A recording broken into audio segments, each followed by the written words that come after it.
Friends, पिछले chapter में हमने देखा था कि युग्यम ने हरा दिया था नॉर्थ गैंगबक के क्रू के मेंबर को और अब बचा था नॉर्थ गैंगबक का 15th रैंक का मेंबर। इसके अलावा 11th और 12th रैंक के मेंबर। चैप्टर की शुरुआत होती है 15th रैंक के मेंबर बाइगी होंग से, जिसके साथ ही उसे आकर बताते हैं कि सर बाइगी हमारे क्रू के मेंबर मिनवू हार चुके हैं, युग्यम ने उसे हरा दिया है। तब बाइगी कहता है कि ओ तो सेंट्रल 5 में अब 2 लोग हार चुके हैं और हम 3 लोग बचे हैं। तभी पीछे से आवाज आती है 2 नहीं 3। तब बाइकी पीछे मुड़कर देखता है, वहां पर कोई और नहीं हेजुनगू खड़ा होता है जो इसे कह रहा है कि अब तू भी पिटने वाला है। ये सुनकर बाइकी कहता है कि मेरे सामने ओवर स्मार्ट बनने की कोशिश मत कर, मुझे पीटने की तेरी प्रोबेबिलिटी 0 है, यानी कि तेरे 0 चांसेस है जीतने के। बट हेजुनगू जिसका ओवरलोड रिटर्न कार्ड एक्टिव है वो इस पर अटैक करना शुरू कर देता है। शुरुआत से ही ये अग्रेसिव मोड में लड़ाई कर रहा है क्योंकि वो चाहता है इस बाइगी होंग को हराना। हेजुन बाइगी के फाइटिंग स्टाइल को समझने की कोशिश करता है और कहता है कि मेरी रीच इससे दूर है, इससे पास आकर मुझे लड़ाई करनी होगी, और इस पर अटैक कर रहा होता है। तभी हेजुन मन में सोचता है कि मुझे लगता है कि मैं इसे हरा दूंगा, बट इसके ये साथी इतने रिलैक्स कैसे हो सकते हैं। एक्चुअल में वहाँ पर बाइगी के जो क्रू मेंबर्स खड़े थे वो चुपचाप खड़े थे, बहुत ही ज़्यादा शांत थे, हंस रहे थे, और हेजुन को सोच रहा था कि इन्हें कुछ भी फर्क नहीं पड़ रहा कि मैं इनके साथी को हरा सकता हूँ।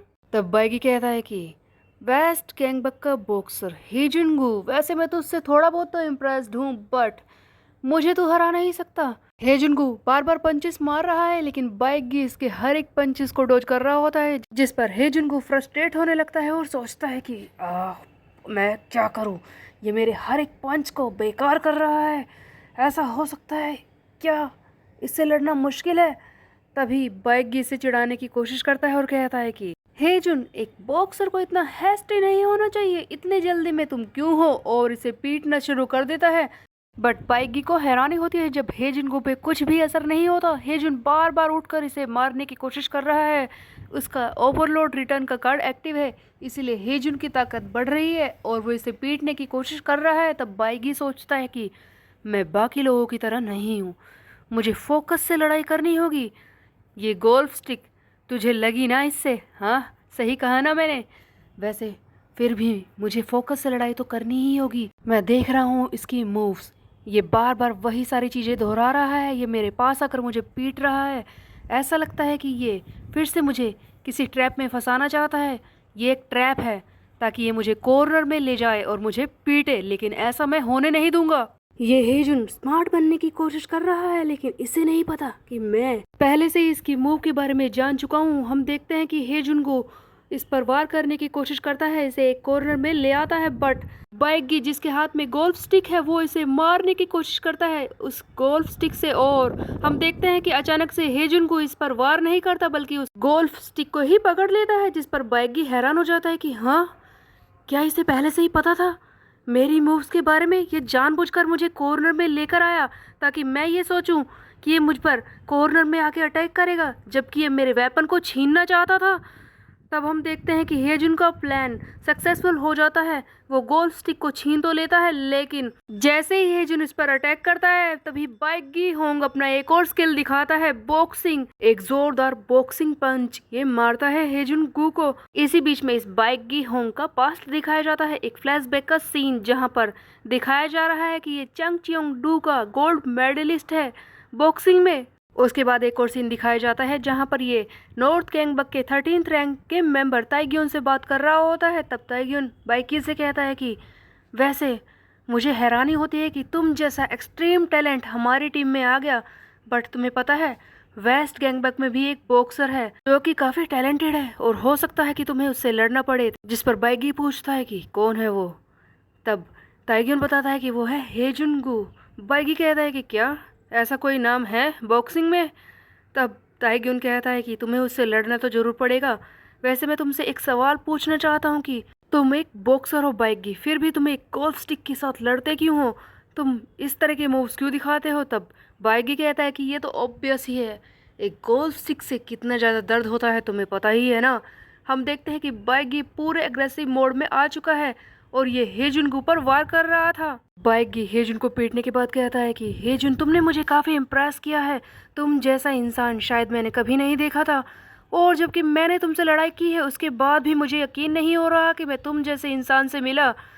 मैं जानता हूँ कि तुमने मेरी तरह कभी भी फाइटिंग सीखी नहीं है, तुमने बॉक्सिंग सीखी नहीं है। मैं अच्छी तरह से जानता हूँ कि मेरी बॉक्सिंग का लेवल हाई है, बट तुम्हारी बॉक्सिंग वो तुमने किसी से भी सीखी नहीं है। हेजुन की हालत खराब है, वो नीचे गिरा हुआ होता है। आगे बाइगी फिर से कहता है कि हेजुनगू, तुम एक सेल्फ टॉट बॉक्सर हो, मैंने सही कहा ना, जो भी बॉक्सिंग तुमने सीखी है खुद से ही सीखी है, तभी तो तुम्हारा लेवल इतना लो है। मुझे तुम्हें पीटने पर बहुत ही बुरा लग रहा है, तुमने काफ़ी मेहनत की होगी ना। तभी हेजुनगू वो अपने पास्ट के बारे में सोचने लगता है। यहाँ पर हमें हेजुनगू के बचपन का एक सीन दिखाया जाता है जहाँ पर वो घर पर खाना खा रहा होता है और वहीं पर बैठे उसके डैड इसे बुरी तरह से पीटना शुरू कर देते हैं और चिल्ला रहे होते हैं कि तुझे खाने खाने का वक्त मिल गया, तेरी वो माँ भाग गई तुझे छोड़कर और तू यहाँ पर खा रहा है। इन सब चीज़ों से वक्त मिल जाए ना, जाकर उसे ढूंढ, वो कहाँ भाग गई है। बचपन के हेजुनगू की वॉइस ओवर बताती है कि काश मैं अकेला होता, हाँ मैं अकेला होता। उनके जाने के बाद जो हिट उन्हें पड़ते थे वो मुझे मारने लगे। एक्चुअल में हेजुनगू के डैड उसे बुरी तरह से पीटा करते थे। तब हेजुन आगे कहता है कि मैंने किसी को भी मारने से पहले उस मार से बचना सीखा था। इस तरह से तो दिन रात अगर मैं पिटता रहता तो मैं शायद मर ही जाता, इसीलिए मैंने खुद को सरवाइव करना सिखाया। यही एक वजह थी जिसकी वजह से मैंने बॉक्सिंग सीखी, ताकि मैं खुद लड़ सकूं सबके खिलाफ, ताकि मैं जिंदा रह सकूं।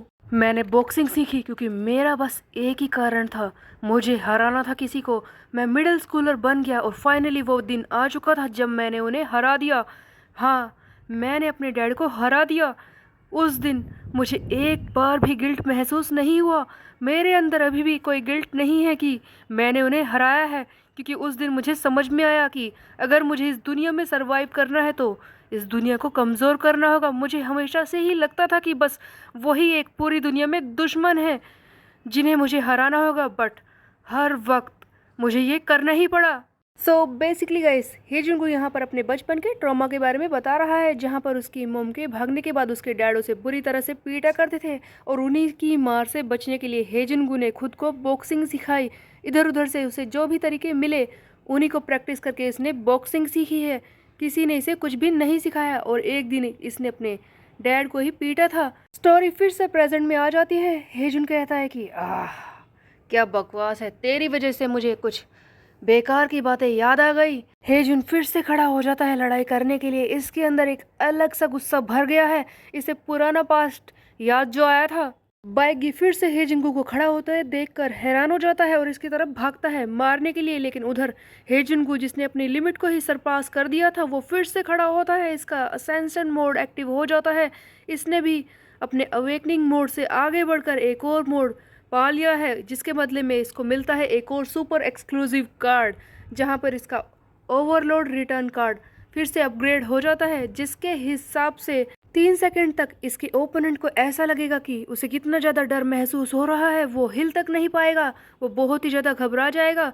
ऐसा ही बाइगी के साथ होता है जब वो हेजुन पर अटैक करने के लिए आता है। ऐसा लगता है कि वो चेन से बंधा हुआ है, वो हिल तक नहीं पाता। उसके अंदर एक अलग सा ही डर भर जाता है हेजुन को देखकर और इसी का फायदा उठाता है हेजुन इसे एक जोरदार पंच मारता है। बाइगी जो खड़ा हुआ सोच रहा था कि इस बात में कोई सेंस नहीं बनती कि मैं चुपचाप ऐसे खड़ा हो गया, इससे डर रहा हूँ, लेकिन हेजुन इसे एक भी मौका नहीं देता, एक ही पंच में इसे वहीं पर ढेर कर देता है और फाइनली हेजुन ने भी अपने एक ओपोनेंट को वहीं पर हरा दिया है और इसका असेंशन मोड हो जाता है ओवरलोड, इसके स्टैट्स बढ़ जाते हैं। सो गाइस, एक और नॉर्थ गैंगबक का ओपोनेंट हार चुका है। अब बारी है 12वीं रैंक के मेंबर योनयोंग और खुद 11th रैंक के मेंबर जिनताए हियो की, जो इनका लीडर बनकर इन्हें ऑपरेट करने की कोशिश कर रहा था। क्या ये सारे मिलकर सुयोन को पकड़ पाएंगे? ऐसा होगा तो नहीं, लेकिन सुयोन किस तरह से इन दोनों ओपोनेंट को हराएगा ये हम देखेंगे आगे आने वाले चैप्टर में। तब तक के लिए मेरे चैनल को सब्सक्राइब कर ले, बेल के आइकन को कर दे प्रेस। फिर मिलते हैं, बाय बाय गाइस।